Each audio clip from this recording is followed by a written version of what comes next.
So how do you make it? How do you overcome the odds? You gotta be the hardest workers in the room. And don't f the opportunity up. At some point, you gotta be tired of not being number one.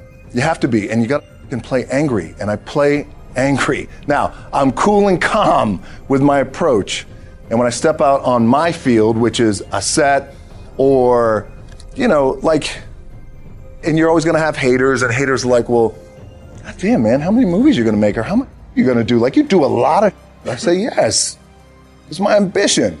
Of course, why not? I could do it. Yeah, I love what I do. And not only that, but in what world do we not work every day? The prep is where the character's made. The key with me is just always finding what the anchor is. And an anchor is getting up at 4 o'clock in the morning every day before anybody else and grounding my thought process is in the no one will outwork me. No one. All starts with this. 2 hands, putting it to work. The gym for me and this physical activity for me is my anchor, and I always, I would recommend that for all of you guys in the room is for us to find that anchor, whether it's hiking or biking or yoga or meditation or whatever it is. Because for me, the gym, or just some sort of physical activity, it anchors my day, and then it allows me to go on and work for the rest of the day. It's way more than just physicality. Yes. It's way more than just picking up a weight. It is my balance, it's my anchor, it's my spiritual anchor, mental, because what it allows me to do, and we all need this because this treadmill of life, there's no stop button, so it's so crazy. It just allows me to block out the noise and clear my head, think about what I need to do or accomplish, or think about the things I need to accomplish without the influx of information and people trying to tug at me and pull at me. Absolutely. The thing that has worked for me is to remember the hard times.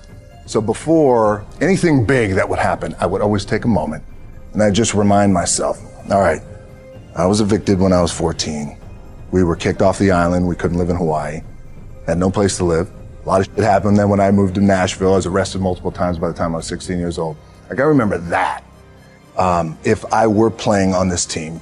But before I lace up, before I get on the court, before I play in these big games, before I go to the Staples Center, where history is there, those are historic walls there at the Staples Center. I would remember that, and it allows me then to be present in the moment and understand, holy shit, the stuff I have around me right now, this is it that I dreamed of when I was a kid. I had a piss poor senior year, 0 production, no NFL, no combine invite, nothing. Finally went to the CFL. Calgary Stampeders, making $250 a week Canadian. Now, I had to send that home to my wife at that time. Had no money, so I remember that. When I got cut from Canada, I had $7 in my pocket. And I always tell that story. So now my production company is $7, advertising agency is $7, everything is $7. So I always remember that. What helps me is to keep the hard times in the front of my mind, because it allows me to go into these big moments that I've worked my ass off, and you guys have worked your ass off. It allows me to go into these big moments with a different perspective. What it also does for me, and again, this is what works for me. I keep my back is up against this mother. Every day, it's against this wall. But it's up against this because it's what I believe in. And when my back is against this, then there's nowhere to go but that way. And I gotta go that way. And I don't give a who is in front of me. They're not gonna stop me. So how did I get here? By being the hardest worker in the room. The one thing that will never, ever, ever go away is you get your ass in that weight room and you put in the work. That's gonna happen when you're 30, 40, 50, 60, 70. That never goes away. You either say, I'm done, or this, whatever the is going on, it's temporary, and it made me up at some point down the road. But I'm not gonna let this opportunity go by without giving it my all.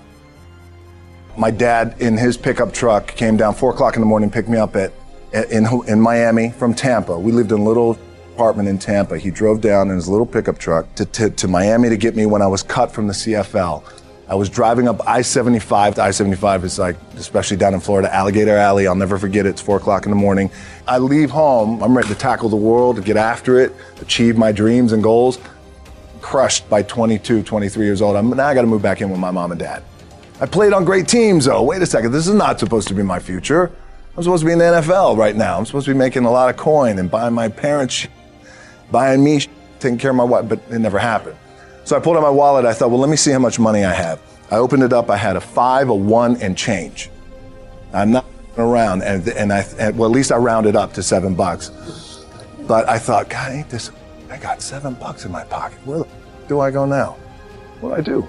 If I had to be great at something, I wanted to be great in this world of Hollywood and movie making, producing and entertainment.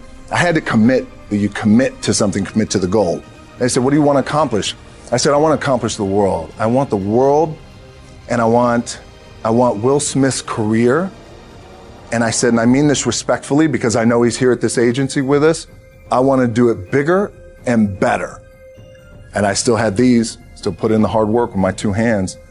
And that's it. And that's what it comes down to with you guys too. There's nothing you can't accomplish. I had gone through my first bout of depression. I was 18 years old. After that, I think I was 23. Then after that was when I got a divorce. So it had been a learning experience through that. Therapy really helped me. Once I understood that, number one, I'm not alone when it comes to mental struggle, and that we all go through it. Because growing up, being in a house, like my dad was tough love, so sharing feelings and emotions, I didn't have that. So I held everything in, and plus I was an only child. I was the strong, silent type. Meanwhile, there was a lot of stuff happening going on in here. For me to become the man that I am today, fortunately, one, I'm not alone. But then the other side to that, it's like the A side, the B side, and maybe the most important side is to communicate and talk and get it out. It's about being vulnerable and the power of being vulnerable, and something that we shy away from. Certainly men, I need to talk about this. I need to talk about this. I need to talk about my issues, my fears, my depression, and it be okay. And so not only am I okay with it, but at times I actually enjoy it to be able to get it out, especially if I publicly, and talk publicly too about it, and how important that is too. You know, so that's the tricky thing, I think, as we all go through this.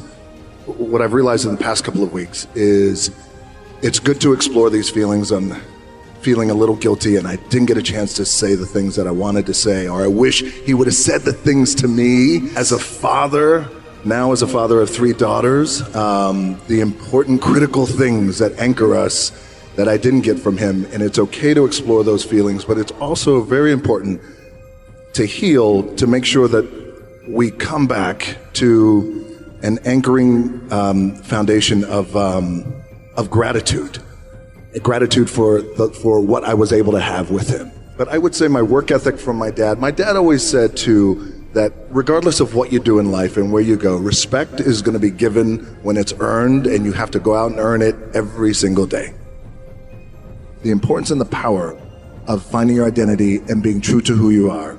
Even in that wild world of pro wrestling, it still applies to everyone in the room, and how powerful that could be, because it was a true shift and click moment, and I never looked back, and I became, fortunately, the biggest draw that the business has ever seen.